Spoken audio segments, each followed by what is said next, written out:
ರೇಣುಕಾಸ್ವಾಮಿ ಕೊಲೆ ಪ್ರಕರಣಕ್ಕೆ ಸಂಬಂಧಪಟ್ಟ ಹಾಗೆ ದರ್ಶನ್ ಅಂಡ್ ಗ್ಯಾಂಗ್ಗೆ ಸಂಬಂಧಪಟ್ಟ ಅತಿ ದೊಡ್ಡ ಬ್ರೇಕಿಂಗ್ ಸುದ್ದಿ ಇದು.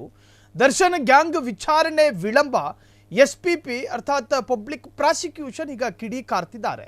ರೇಣುಕಾಸ್ವಾಮಿ ಕೇಸ್ ಟ್ರಯಲ್ ವಿಳಂಬ, ಎಸ್ಪಿಪಿ ಇಂದ ಆಕ್ಷೇಪ ಸಲ್ಲಿಕೆಯಾಗಿದೆ. ಅದು ಮೆಮೊ ಮುಖಾಂತರ ಸಲ್ಲಿಕೆ ಆಗಿರುತ್ತೆ. ರೇಣುಕಾಸ್ವಾಮಿ ಕೇಸ್ ಟ್ರಯಲ್ ವಿಳಂಬ, ಎಸ್ಪಿಪಿ ಇಂದ ಆಕ್ಷೇಪ ವ್ಯಕ್ತವಾಗಿದೆ. ಇದನ್ನು ಉದ್ದೇಶಪೂರ್ವಕವಾಗಿ ವಿಳಂಬ ಮಾಡಲಾಗುತ್ತಿದೆ ಎಂದು ಆರೋಪವು ವ್ಯಕ್ತವಾಗಿದೆ. ವಿಚಾರಣೆಯನ್ನು ಶೀಘ್ರವಾಗಿ ಮುಗಿಸುವಂತೆ ಈಗಾಗಲೇ ಸುಪ್ರೀಂ ಕೋರ್ಟ್ನ ಆದೇಶ ಇದ್ದರೂ ಕೂಡ ಯಾಕೆ ವಿಳಂಬ ಮಾಡಲಾಗ್ತಾ ಇದೆ? ವಿಚಾರಣೆ ವಿಳಂಬ ವಿಚಾರವಾಗಿ ಅಸಮಾಧಾನ ವ್ಯಕ್ತಪಡಿಸಿದ ಎಸ್ಪಿಪಿ ಆದಷ್ಟು ಬೇಗ ಟ್ರಯಲ್ ಆಗಬೇಕು ಎಂದು ಎಸ್ಪಿಪಿ ಕಡೆಯಿಂದ ಮೆಮೊ ಸಲ್ಲಿಕೆಯಾಗಿದೆ. ಈಗ ಪ್ರಜ್ವಲ್ ರೇವಣ್ಣರ ಪ್ರಕರಣ ಬಂದಾಗ ಅದರ ಇನ್ವೆಸ್ಟಿಗೇಷನ್ ನಡೆಸಿದಂತಹ SIT ಸಲ್ಲಿಸಿದ ಚಾರ್ಜ್ ಶೀಟು, ಅದಾದ ನಂತರ ನ್ಯಾಯಾಲಯ ನಡೆಸಿದಂತಹ ಟ್ರಯಲು ಇವೆಲ್ಲವೂ ಕೂಡ ಇನ್ಸ್ಟೆಂಟ್ ಆಗಿ ಆಯಿತು.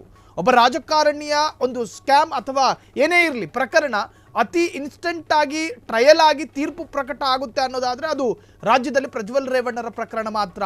ಆದರೆ ದರ್ಶನ್ ಪ್ರಕರಣದಲ್ಲಿ ಯಾಕೆ ಹಾಗಾಗಲಿಲ್ಲ? ದರ್ಶನ್ ಪ್ರಕರಣದಲ್ಲಿ ಈಗಾಗಲೇ ಸಾವಿರಾರು ಪುಟಗಳ ಚಾರ್ಜ್ ಶೀಟ್ ಸಲ್ಲಿಕೆಯಾಗಿದೆಯಲ್ಲ. ಸಲ್ಲಿಕೆಯಾದ ನಂತರ ನ್ಯಾಯಾಲಯದಿಂದ ಟ್ರಯಲ್ ಅಂತ ಆಗುತ್ತೆ. ನಡೆಸಿರುವ ಇನ್ವೆಸ್ಟಿಗೇಷನ್ ಕರೆಕ್ಟ್ ಇದೆಯಾ? ಒಂದು SIT ತಂಡ ಅಥವಾ ಪೊಲೀಸ್ ಇಲಾಖೆ ಚಾರ್ಜ್ ಶೀಟ್ ಸಲ್ಲಿಕೆ ಮಾಡಿದ ಕೂಡಲೇ ನ್ಯಾಯಾಲಯ ಅದನ್ನು ಸ್ವೀಕಾರ ಮಾಡಿಕೊಳ್ಳೋದಿಲ್ಲ.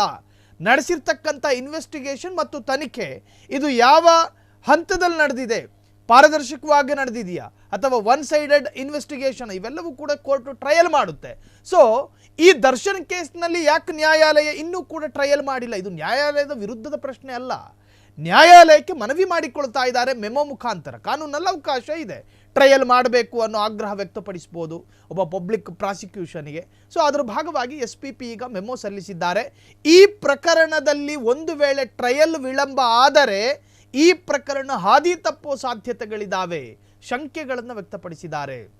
ಯಾಕೆ ವಿಳಂಬ ಮಾಡಲಾಗ್ತಾ ಇದೆ?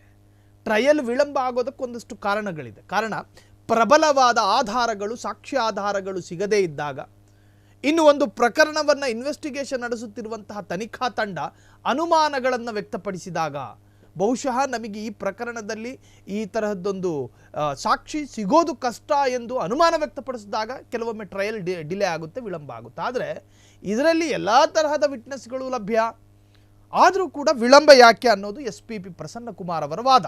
ಉದ್ದೇಶಪೂರ್ವಕವಾಗಿ ವಿಳಂಬ ಮಾಡಲಾಗ್ತಾ ಇದೆ ಅನ್ನೋ ಆರೋಪ ಇದೆ. ವಿಚಾರಣೆಯನ್ನು ಶೀಘ್ರವಾಗಿ ಮುಗಿಸುವಂತೆ ಸುಪ್ರೀಂ ಕೋರ್ಟ್ ಈ ಹಿಂದೆನೇ ಸೂಚನೆಯನ್ನು ಕೊಟ್ಟಿದೆ. ಆದರೂ ಕೂಡ ಇನ್ನೂ ವಿಳಂಬ ಯಾಕೆ ಅನ್ನೋದು ಅಸಮಾಧಾನ.